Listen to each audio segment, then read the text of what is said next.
Hello friends, स्वागत है आप सबका यूट्यूब के नंबर 1 फार्मेसी चैनल पे। सब्सक्राइब कीजिए लर्निंग फार्मेसी चैनल को एंड बेल आइकन को दबाइए लेटेस्ट फार्मेसी वीडियो सबसे पहले देखने के लिए। दोस्तों, ये सब्सक्रिप्शन बिल्कुल फ्री होता है, इसके लिए आपको कुछ भी पे नहीं करना होता है। बस आपको ये रेड कलर का सब्सक्राइब बटन होगा चैनल पे, उस पर क्लिक करना होगा तो आप सब्सक्राइब कर लेंगे चैनल को। और फिर आपको ये बेल आइकन होगा, उस पर क्लिक करना होगा ताकि जो भी हम वीडियोज़ डालें उसकी नोटिफिकेशन आपको मिल पाएँ। दोस्तों, हर वीडियो आप तक पहुँचाने में हमें बहुत मेहनत करनी पड़ती है, तो प्लीज़ आप भी हमारा सपोर्ट कीजिए, शेयर कीजिए वीडियोस को अपने फ्रेंड्स के साथ ताकि बहुत से लोग हमारे साथ जुड़ पाएँ। तो चलिए शुरू करते हैं हम अपना आज का session.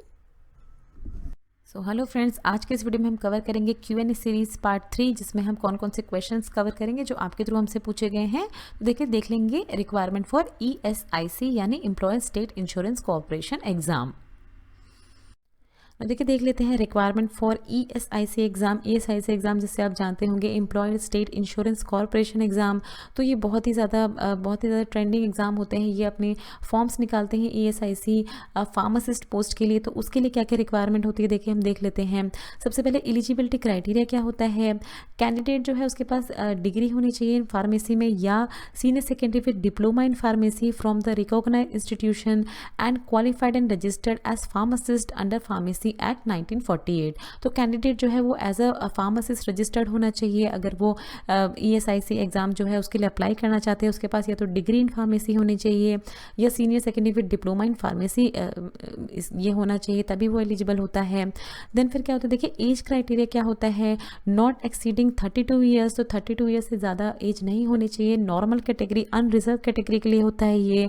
Relaxation up to 37 years in case of government servant and employees of ESIC। तो देखिए, ये जो रिलैक्सेशन है ये रिजर्व कैटेगरी जो है उसके लिए भी एप्लीकेबल होती है। ये ESIC जो है अपने जब फॉर्म्स निकालती है तो उसमें वो मेंशन करती है कि जो रिजर्व कैटेगरीज हैं उनके लिए कितनी एज रिलैक्सेशन है। जैसे SC ST OBC and other जो रिजर्व कैटेगरीज होती हैं उनके लिए अप टू कितनी एज जो है वो रिक्वायरमेंट होती है, तो वो अपने मेंशन करती है अपने उस फॉर्म में। तो उसको आप देख लें, अगर आपको रिलैक्सेशन एज देखना है कि कितनी एज रिलैक्सेशन अप टू कितना एज रिलैक्सेशन रिक्वायर्ड होता है।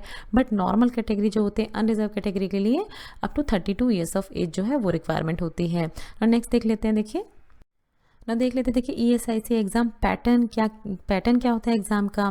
देखिए, रिटन एग्जामिनेशन होता है, मैक्सिमम मार्क्स 125 होते हैं।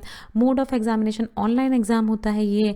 नंबर ऑफ क्वेश्चन 125 क्वेश्चन पूछे जाते हैं इसमें। टाइप ऑफ एग्ज़ाम देखिए MCQ multiple choice objective type paper आता है इसका। मल्टीपल चॉइस क्वेश्चन होते हैं इसमें। ड्यूरेशन ऑफ एग्ज़ाम 2 आवर्स का होता है। कौन कौन से सब्जेक्ट्स देखिए पूछे जाते हैं। तो देखिए, सेक्शन 1 एंड सेक्शन 2 पार्ट्स में डिवाइड होता है। तो सेक्शन 1 जो है वो 100 क्वेश्चंस होते हैं, पर क्वेश्चन 1 मार्क होता है। तो 100 मार्क्स का ये सेक्शन होता है फॉर फार्मेसी सब्जेक्ट्स। इसमें जो है फार्मेसी रिलेटेड क्वेश्चन पूछे जाते हैं। एंड सेक्शन 2 जो होता है वो 25 मार्क्स का होता है। 25 क्वेश्चन होते हैं, 25 मार्क्स का होता है on aptitude, general awareness, general intelligence and arithmetic ability. तो इन पे क्वेश्चन पूछे जाते हैं। तो देखिए, और कुछ देख लेते हैं पॉइंट ESIC एग्जाम्स के पैटर्न के बारे में। तो question will be set in bilingual language, means English and Hindi दोनों ही लैंग्वेज जो है उसमें क्वेश्चंस जो है वो पूछे जाते हैं। ऑनलाइन फॉर्मेट में होते हैं ये। मैक्सिमम मार्क्स 125 जैसे अभी हमने डिस्कस किया था। Level of difficulty will be as per the educational qualification for the post. तो लेवल ऑफ डिफिकल्टी जो है वो डिपेंड करती है कि किस पोस्ट के लिए इस तरह के एग्ज़ाम कंडक्ट किए जा रहे हैं। जो अर्थमेटिक एबिलिटी जो सेक्शन 2 होता है उसमें 10th स्टैंडर्ड लेवल जो है उसकी अर्थमेटिक एबिलिटी पूछी जाती है सेक्शन 2 में। तो ये भी आपको ध्यान रखना है। देखिए, 10th स्टैंडर्ड की होती है arithmetic ability. Then there will be negative marking, 0.25 marks की नेगेटिव मार्किंग होती है फॉर एवरी रॉन्ग आंसर। अगर आप रॉन्ग आंसर देते हैं तो नेगेटिव मार्किंग भी होती है इसमें। देखिए, देख लेते हैं कौन कौन से सब्जेक्ट जो है वो मेनली फोकस किए जाते हैं ESIC एग्जाम में। मेनली कौन कौन से सब्जेक्ट्स जो है वो ज़्यादा पूछे जाते हैं। तो the following subjects are asked in ESIC exam as per previous papers trend and question are asked as per PCI syllabus. तो फार्मेसी काउंसिल ऑफ इंडिया का सिलेबस के अकॉर्डिंग क्वेश्चन पूछे जाते हैं, जिसमें देखिए ये मेन सब्जेक्ट्स होते हैं जिन पे क्वेश्चन पूछे जाते हैं। Human anatomy and physiology, biochemistry, then health education and community pharmacy, pharmaceutics, pharmaceutical chemistry, pharmacognosy, pharmacology and toxicology, pharmaceutical jurisprudence, DSBM, then hospital and clinical pharmacology.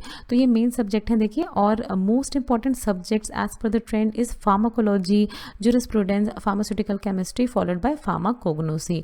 तो मेनली आपको इन पे फोकस करना है। अगर आप इस तरह के एग्जाम्स के लिए जा रहे हैं, ESIC एग्ज़ाम के लिए जा रहे हैं, तो मेनली आपको इन सब्जेक्ट जो है उन पे फोकस करना है।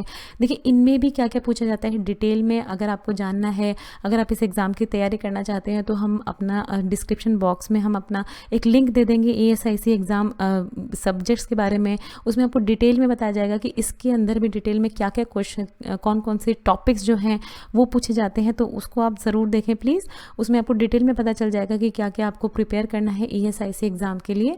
तो फ्रेंड्स आई होप आपको समझ आया होगा, आप ये जितने भी क्वेश्चंस हैं आप समझ पाए होंगे।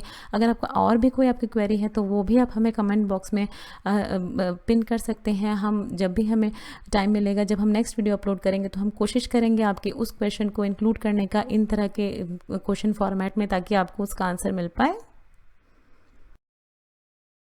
So thanks for watching. Next video में हम कवर करेंगे अपनी Q&A सीरीज़ का पार्ट 4। तो प्लीज़ उस वीडियो को भी आप ज़रूर देखें, जिसमें आपके थ्रू पूछे गए क्वेश्चंस का हम आंसर करेंगे। सो फ्रेंड्स, अगर आपको ये वीडियो अच्छी लगी तो इस वीडियो को ज़रूर शेयर कीजिए अपने फ्रेंड्स के साथ। अगर आप चैनल पहली बार आए तो प्लीज़ चैनल को सब्सक्राइब कीजिए। वीडियो के नीचे रेड कलर का सब्सक्राइब बटन दिया होगा, उस पर क्लिक करके आप चैनल को सब्सक्राइब कर सकते हैं। अगर आपका और भी कोई सवाल है तो नीचे दिए हुए कमेंट बॉक्स में आप हमसे कुछ भी पूछ सकते हैं।